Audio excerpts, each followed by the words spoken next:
Nathan Zgura alongside a former quarterback, but a Browns legend, Josh Cribbs. And Josh, time now for our position spotlight. Looking at the quarterbacks in today's position spotlight, as always, is brought to you by Pilot Flying J. And we'll just get right into this team drill and talk about it. And obviously, all the focus on Baker Mayfield. As Mayfield hands it off to the left side on that stretch play, you see Nick Chubb getting the carry. And Money Mitch, good to see him back in there. But for Baker Mayfield, great year one, record-setting year one in the NFL, setting the record for most touchdown passes by a rookie.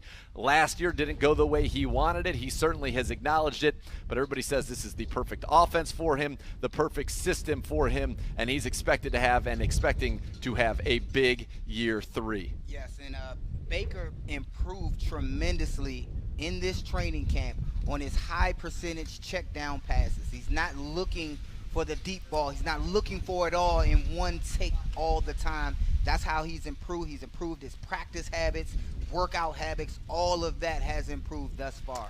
Another little stretch run to the left side, and it's Nick Chubb picking up a nice gain here. As you see the Browns on defense, other than up front anyway, getting back to full strength as we saw Myles Garrett with Vernon there, Richardson and Ogunjobi. We haven't seen Ogunjobi in team drills for quite some time, him back in there. So you're seeing that group against the Browns offensive line that's been there. Wills, Batonio, Nick Harrison for J.C. Tretter, Wyatt Teller, and Jack Conklin. So we're going to see the guys up front today. Oh, yeah. I think this should be a nice little battle, something to watch. And two good stretch runs. Alex Van Pelt saying to us, look, that's where we have been successful, that wide zone, which is the backbone of this offense. We've seen two of those to start today's practice session. Now we see the Baker Mayfield keeper stepping up, batted down at the line of scrimmage, and picked off Sione Takitaki. And that will be a pick six for the Browns defense. Eli Anku, the one who got his hands on it, and Anku having an excellent camp. We've talked about not only his ability against the run, but how many times have we said pass batted down at the line of scrimmage by number 91, Eli Anku, and then Takitaki, right place at the right time. And this is right in line with what we have been saying. This defense has been doing what? Playing lights out football, no matter who's lined up. The young guys, the bigger guys, the veterans.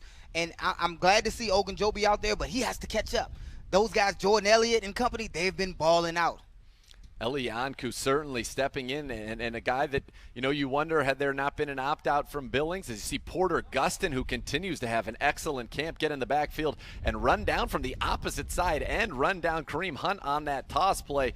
So once again, a good start for the Browns defense is what has been a theme here of late with that group, but a good start there. But to be fair, Nick Chubb's first two runs were positive plays for the Browns that would have probably picked him up a first down before the tipped ball interception and then a good play by Gustin. And no one doubts Nick Chubb's running ability when he's handed the ball off going downhill, hard nose. Again, we urge guys to get off the tracks when you see Nick Chubb with the ball. So he's doing great at that aspect. That's one of those where they fake the pass to the left, they throw it out, or fake the run to the right, and then a quick little play action throw out to the left. And there's Robert Jackson, who's been playing well also, as these cornerbacks have really stepped up with all the rash of injuries. Again, today we will not see Greedy Williams, we will not see Kevin Johnson or M.J. Stewart. Money Mitch working out there with the starters opposite of Denzel Ward. And Keenum brings that veteran experience. Great season in 2017. And for the Browns, you're bringing in a guy who's opened up, each of the last three seasons as the starting quarterback in Minnesota.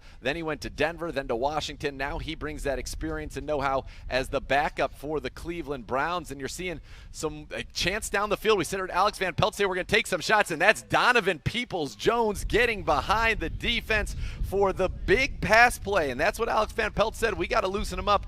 Peoples-Jones, we told you the size, the speed, he can take the top off the defense, and right there just ran away from Robert Jackson for a huge play. Yes, these are the type of plays we want to see. This is the type of play I wanted to see, not just from DPJ, your young guy. I wanted to see that from Case Keenum. I wanted to see him as a starting type quarterback. Now I see it. Now he's starting to get me excited already. Nathan, I'm getting excited about this offense. Yeah, well, it's good. We wanted to see some of that positivity from the offense. And don't forget, in 2017 as the starter for the Vikings, Kevin Stefanski was the quarterback coach for Case Keenum.